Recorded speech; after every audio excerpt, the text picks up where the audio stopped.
rasa ngantuknya. Ya. Pak Mamat jualan tomat.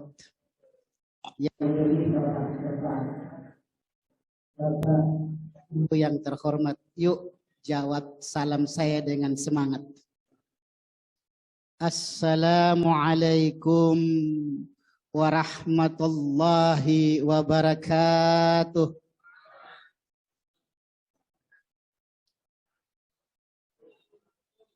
Jual ketoprak di pinggir jalan. Jawab salamnya belum kompak. Saya ulangi sekali lagi. Assalamualaikum warahmatullahi wabarakatuh.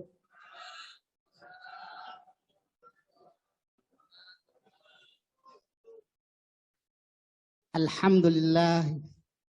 Alhamdulillah huwal awwalul ladzi laisa syai'un qablahu wal akhirul ladzi laisa syai'un ba'dahu waz zahirul ladzi laisa syai'un fawqahu wal batinul ladzi laisa syai'un dunahu. Asyhadu an la ilaha illallah wahdahu la syarika lahu waliyus salihin.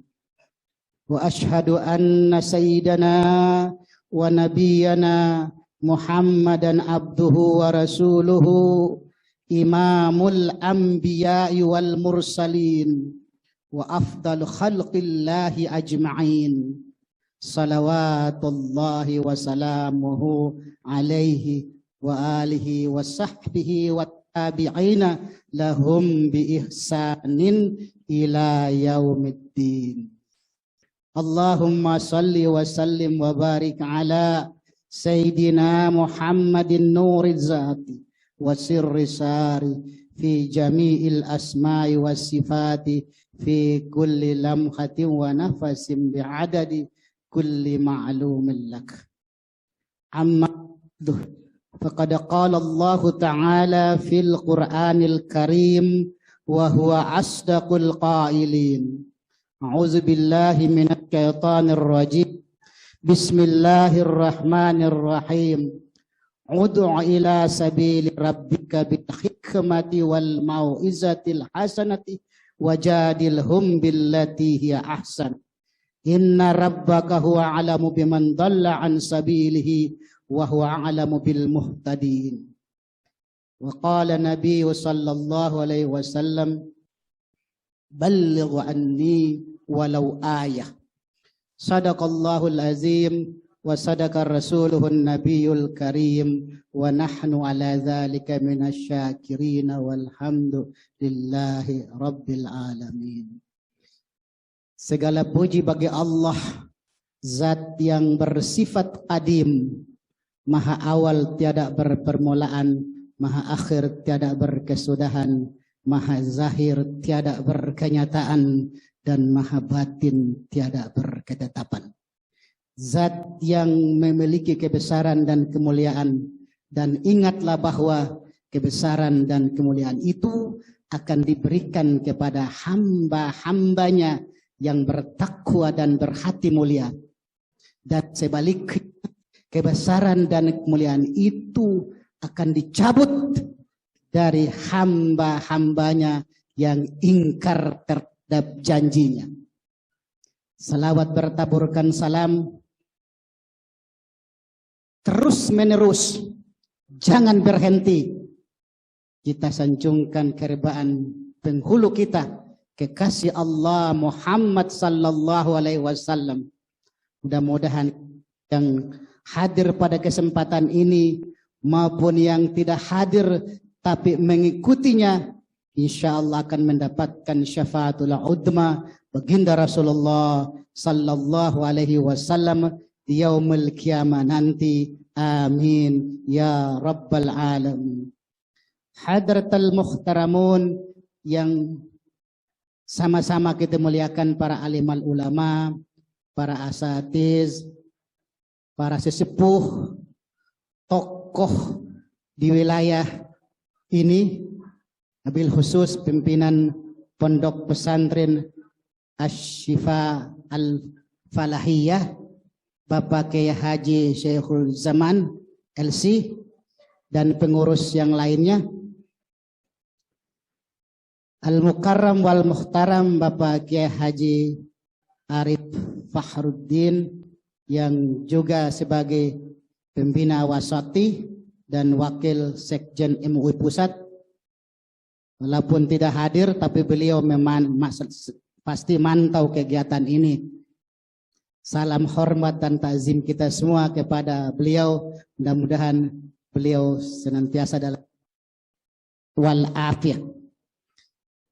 Akhinal kiram, Bapak Kiai Haji Ahmad Yani selaku Ketua Forum Silaturahmi Masjid, pemerintah, lembaga dan BUMN yang ada di samping saya ini. Ya, lama tidak jumpa, pas jumpanya di sini. Ini asbabnya adalah kegiatan dialog khotib moderat yang diselenggarakan oleh Wasati. Tadi sudah Ketua Umum Wasati, Akhinal Kiram, Al-Ustadz Muhammad Fauzan Amin, ya, yang punya kegiatan ini, saya berikan hormat dan takzim kepadanya, dan seluruh pengurus dan panitia penyelenggara. Mudah-mudahan kegiatan ini menjadikan wasilah untuk kita bisa bersilaturahmi, dan dengan silaturahmi itu Allah Subhanahu wa Ta'ala menghapuskan segala dosa dan kesalahan kita. Ya, dengan wasilah ini Allah mengampuni segala dosa-dosa kita dan menjauhkan kita daripada segala bala dan musibah. Tadi sudah dijelaskan panjang lebar tentang Wasati oleh Ketua Umum maupun pimpinan Pondok Pesantren Al-Falahiyah, ya. Tapi paling tidak saya memberikan gambaran yang konkret saja tentang Wasati. Kita ini punya organ tubuh, ada tangan, kaki, kepala, dan seluruh organ tubuh lainnya. Dan yang paling kita sering gunakan adalah tangan kita ini, ya, Bapak Ibu, para khotib, ya, tangan kita yang 5 ini, ya, jarinya ada 5 ini, jari ibu jari, namanya bahasa Arab ibhamun, ya, dari telunjuk sebabatun, ya, terus jari tengah al-wustah. Nah, ini kaitan dengan Wasati ini, ya, al-khinsir, al-binsir, ya. Kalau saya tidak mungkin menggunakan pakai cincin di jari tengah, tapi saya pakai di jari manis, ya. Saya tidak mungkin menunjuk dengan jari kelingking, tapi saya menunjuk dengan jari telunjuk. Saya memuji bapak-bapak hadirin tidak mungkin dengan jari manis, tapi dengan ibu jari, jempol. Artinya ini masing-masing udah ada fungsinya, ya. Nah, sekarang kita bergabung di dalam Wasati. Sebagai wasit, dia di tengah-tengah. Tapi lihat, al-wusta ini tengah-tengah, tapi dia agak panjangan dikit, melebihi 5 jari yang lain. Dia tidak ke pinggir, dia tidak ke sana. Ini moderasi. Dalam negara ini banyak sekali kelompok-kelompok, ya. Banyak sekali faham, banyak juga penganut aliran keagamaan. Banyak juga agama di Republik ini. Oleh karena itu kita yang tergabung di ini harus menjaga kerukunan beragama itu, dan kita berada di tengah-tengah. Kita harus objektif. Saya belum masuk ke materi dulu nih. Saya sebagai pengantar saya kasih gambaran biar yang duduk tidak ngantuk dulu. Paling tidak kita udah paham apa sih kira-kira endingnya ini ya.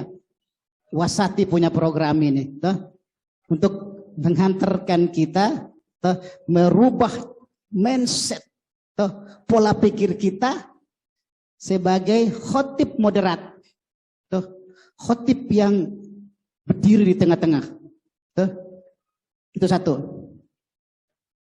Sebagai khotib sebelum tampil ke mimbar untuk menyampaikan khutbahnya, harus diperhatikan, kita harus merasa aman dan nyaman.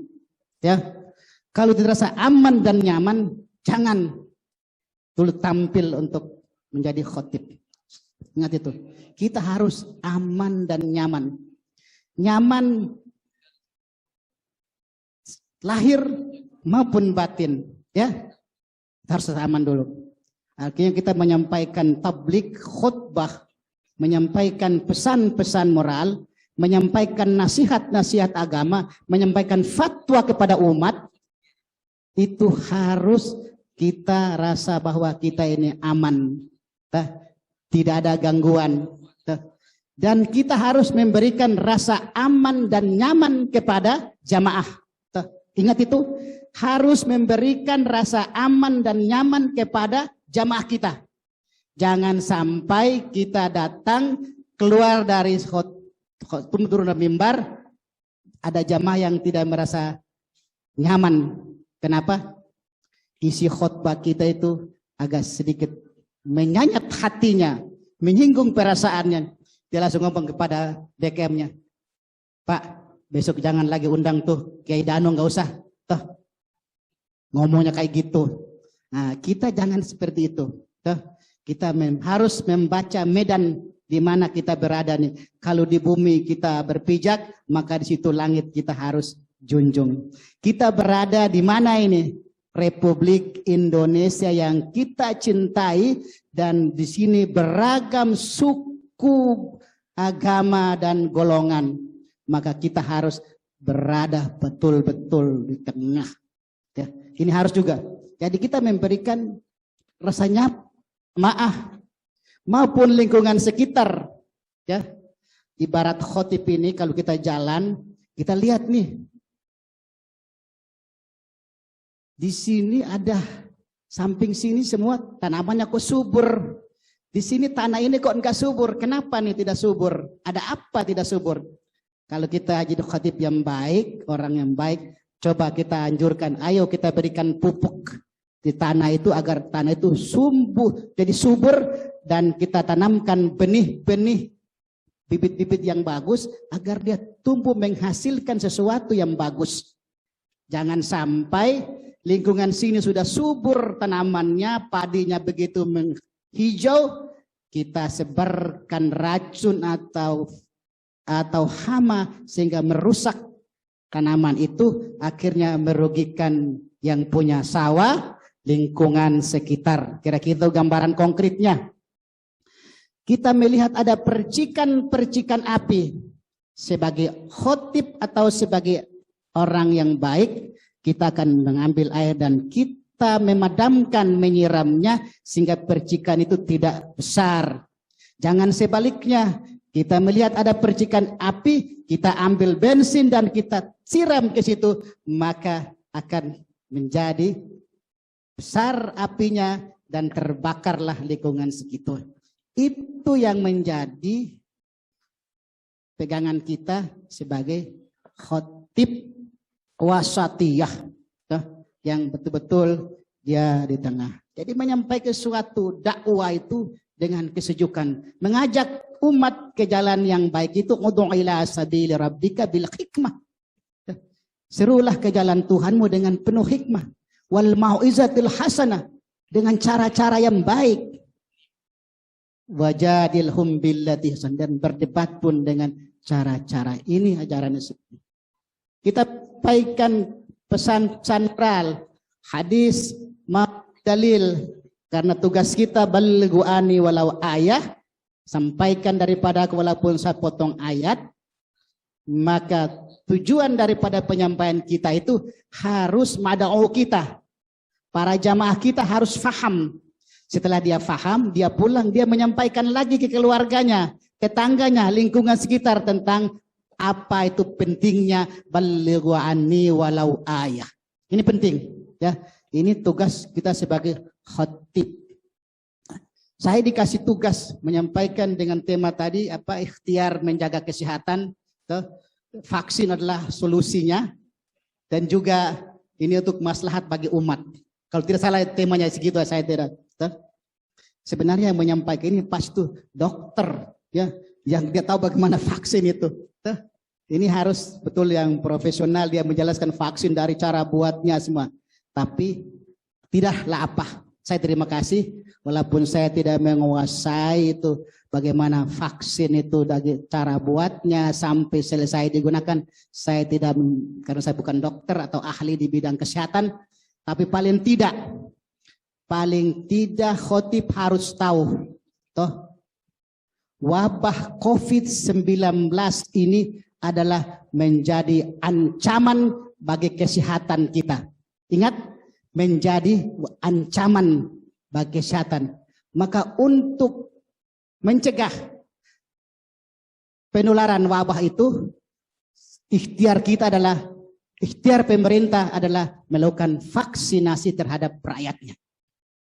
Poin ini menjadi poin pertimbangan Majelis Ulama Indonesia mengeluarkan fatwa nomor 2 tahun 2001 tentang vaksin ya, COVID-19 ya. Ini pertimbangannya. Karena apa? Wabah ini merupakan ancaman. Kalau kita anggap satu musuh, kita harus siap-siap nih. Ada musuh tuh, kita harus mempersiapkan senjata kita, ya. Kita tahu ada wabah COVID nih, maka kita ikhtiar kita harus divaksin. Walaupun awal-awal tahun kemarin itu terutama ada dengar vaksin, banyak orangnya alergi nih. Duh, vaksin ini dari Cina. Cina ini pasti punya tujuan ini. PKI ini komunis nih. Jangan-jangan kita rencananya mau dimatikan semua kita di sini ini, umat Islam. Ada yang begitu. Ada rumor, mulai kirim WA ke sana-kana, mulai berita hoaxnya. Lama-lama sudah kesini-kesini, vaksin Cina jadi rebutan, Sinovac jadi rebutan, datang habis. Kenapa? Sudah ada fatwa MUI nomor 2 tahun 2021 tentang vaksin, dan vaksin Sinovac dinyatakan suci dan halal untuk digunakan. Ya. Kalau sudah begitu, ada lagi yang berpendapat, MUI itu kan punya pemerintah. Ada saja yang begitu. Saya berharap para khotib wasati tidak boleh ada yang mengatakan demikian. Apa? Di Majelis Ulama Indonesia itu sudah ada pakar, ahli, semuanya ada. Ahli usul fikih muamalah, ahli tahu semua sudah ada. Mereka sudah bahas semua. Sudah ada dicari dalilnya, dicari sumber-sumber nasnya. Bahkan mereka bisa bertanya ke ulama tetangga, negara tetangga, Mesir, ke Arab Saudi, untuk diskusi cari nas yang benar. Agar ini bisa digunakan sebagai pedoman panduan bagi umat Islam. Maka tidak ada lagi cara lain, ya, cara lain untuk mencegah secara zahir nih ya, itu adalah vaksin. Saya berharap yang dulu di sini sudah pada vaksin. Yang belum, cepat-cepatlah, mumpung ini masih gratis. Tahun depan kemungkinan bisa bayar, ya. Silahkan, ya. Saya sudah vaksin 2 bulan yang lalu. Tunggu bulan tanggal 15 September saya vaksin lagi karena saya tidak dapat vaksin Sinovac. Yang saya divaksin vaksin AZ. Ada bilang, itu Ustadz, itu kan ada enzim, ada babi, ada apa, nggak ngerti dah. Saya tidak paham. Saya bilang saya sudah fatwa MUI nomor 2 tahun 2021 sudah semuanya. Dalam keadaan darurat boleh digunakan karena ini darurat COVID, ya.